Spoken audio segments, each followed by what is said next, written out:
Biyahe kasama si DJ Lala, aarangkada na.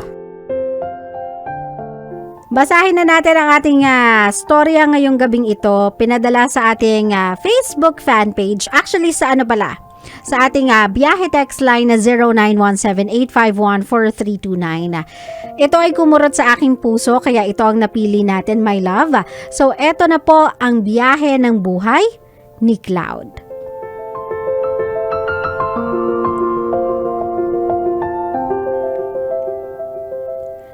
Hi po DJ Lala, ako po si Cloud, anak ng isang jeepney driver.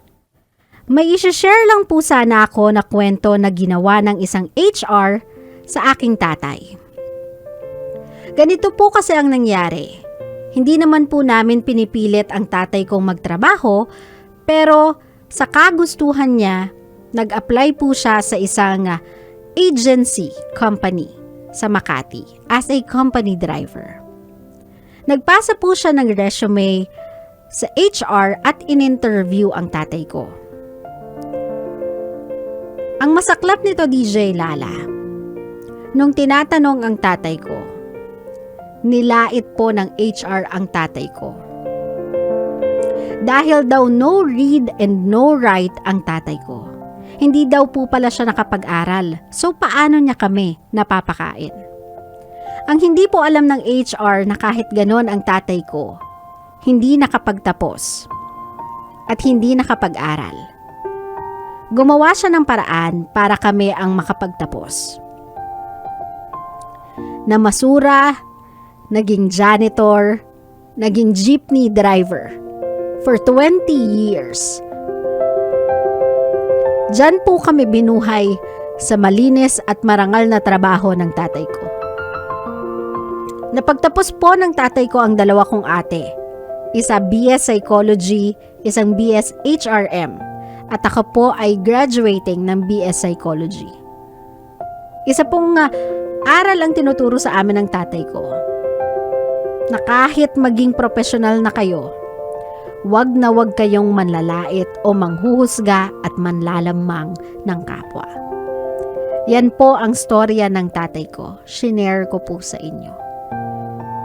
God bless and more power to your show.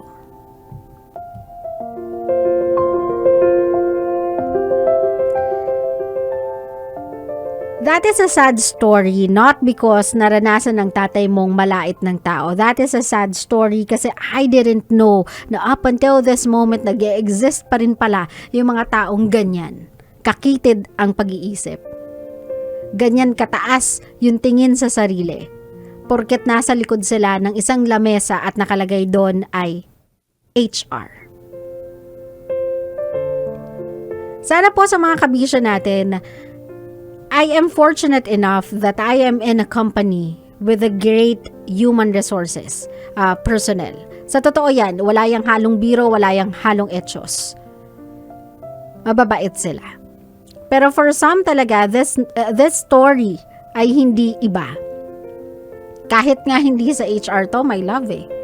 Even sa mga fast food chains, naranasan ko to. Sa mga boutique ng mga branded na gamit, naranasan ko din to, my love. And worse, naranasan din to ng tatay ko. Sana po sa mga tao na I don't know, blessed, fortunate enough, may kaya, for people na may pinag-aralan, yung asal ninyo, it doesn't show. Mas asal kayong walang pinag-aralan sa ginagawa ninyo.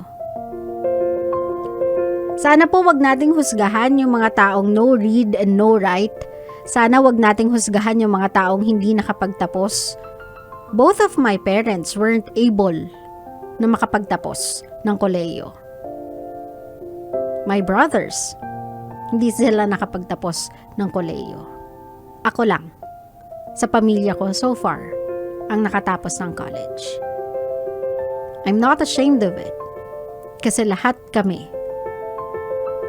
gumawa ng paraan para mabuhay. Lahat kami trinay itaguyod yung isa't isa sa paraang marangal. And that is something that we will never be ashamed of. Unlike you, na nanghuhusga ng ibang taong hindi nakapag-aral, ng ibang taong walang kakayahan para sumulat ng katulad ninyo siguro ng mga memong pinag-susulat ninyo o kaya magbasa ng mga terminologies na highfalutin na hindi nyo naman magamit in a common sentence, di kayo na. 'Di ba? Kayo nang matalino. Kayo nang may pinag-aralan, kayo nang fortunate. But I just hope you can never or you will never experience the same treatment na ipinararanas nyo sa mga taong less fortunate. Sa iyo, tatay, nasa edad mo na medyo, alam mo yon, hindi mo na kailangan magtrabaho eh. Isa na lang yung binubuhay mo, pwede na nga magtulong yung nauna mong 2 na pagtapos para dun sa bunso, pero hindi ka pa rin tumitigil. Tay, saludo ako sa'yo. Hala, sabi ko na eh. Sabi ko na, Barbie.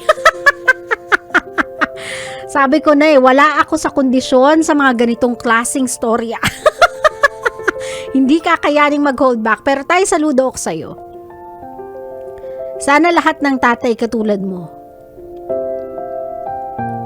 Yung hindi nila ikakahiya yung mga bagay na kaya nilang gawin para sa anak nila, para sa pamilya nila. Tay, salamat kasi nag-e-exist ka. Example ka sa lahat ng mga tatay na tamad. Sa lahat ng mga tatay na tinatanggi yung anak nila. Sa lahat ng mga tatay na nagagawang takbuhan yung responsibilidad nila. Sila yung mahihiya sa iyo. At kung laitin ka man tay ng ibang tao, kung husgahan ka man nila, kung tapak-tapakan man nila, yung pagkatao mo dahil wala kang tinapos, tay, let me tell you, you are far better than those people. Higit na mas nakukuha mo or mas makukuha mo yung respeto ng tao because of what you do and what you continue to do for your family. Ikaw yung tipo ng magulang na ayaw umasa sa anak. Kaya kahit matanda na, kahit may edad na, kahit pwedeng hindi na, naghahanap pa din sila ng ikabubuhay, naghahanap pa din sila ng hanap buhay para sa mga sarili nila. Or kahit man lang makapagpundar ng ipamamana sa mga anak nila, tay, saludo kami sa iyo. Wag na wag po kayong yuyuko. Pag lumakad po kayo, lumakad kayo ng taas noo.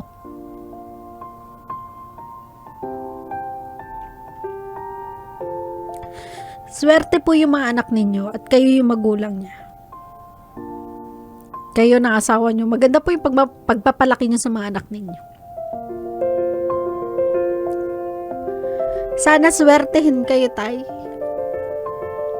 Makahanap kayo ng trabaho. Or swertehin kayo sa buhay. Sana hindi nyo na kailangan pang magtrabaho. For the past 20 years, tinaguyod mo yung anak mo. For the past 20 years, yung pagod, yung puya, tiniis nyo na po yung lahat. Sana for the years to come ng buhay ninyo, ang maranasan nyo,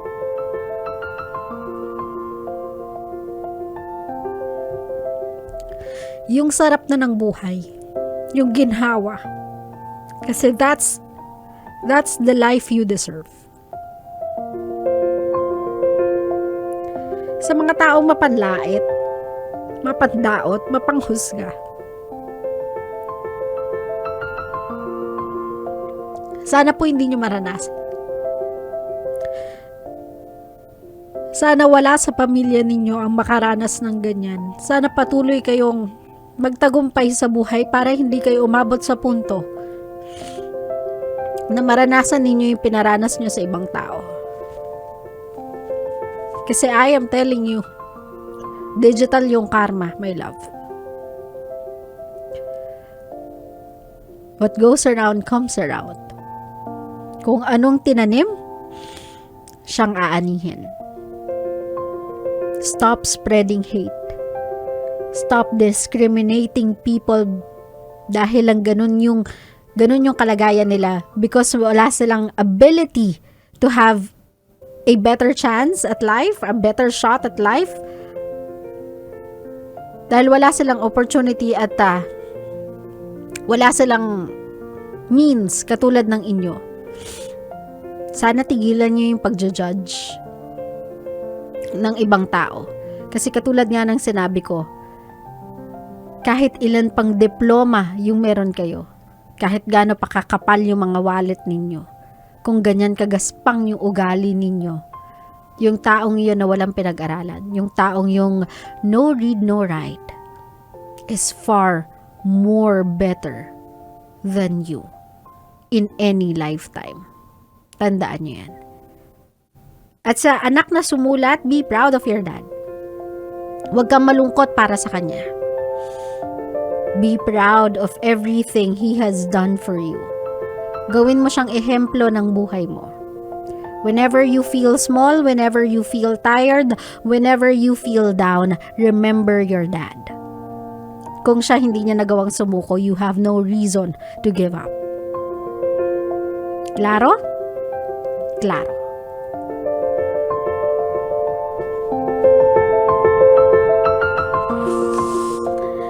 Ay! Bakit ba kasi ngayon nang walang tulog eh? Pero sa mga kabisyo natin, itong storyang to, hindi naman to, hindi to bago. Nangyayari talaga yan. Sorry, out of stock yung tissue. Huwag ka maglala, meron pa naman ako. Yung storyang to, hindi naman to tabu. This is not the first time na nangyari to. This is not even the first time a story like this was told on air, on print, or even on television. Nangyayari talaga to, my love. Pero sana kapag nangyari yan sa tabi ninyo, kapag nangyari yan within your, sabihin na natin, within your vicinity, within your reach, or basta napapansin ninyo, nangyayari tong discrimination to, I hope, rather than take a video of it and post it online, rather than tweet about it, rather than tell the story as an example of a moral story sa ibang tao, I hope kapag nandun kayo, stop this from happening. Pigilan nyo pong mangyari yung ganito. Huwag nating i-tolerate, huwag nating i-normalize yung ganitong klaseng ugali. Dapat yung mga taong yun, they do understand that what they are doing is wrong.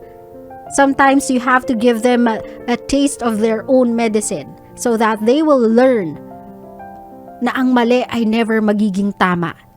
Kahit anong estado pa ng buhay, nandun ka. Klaro? Klaro.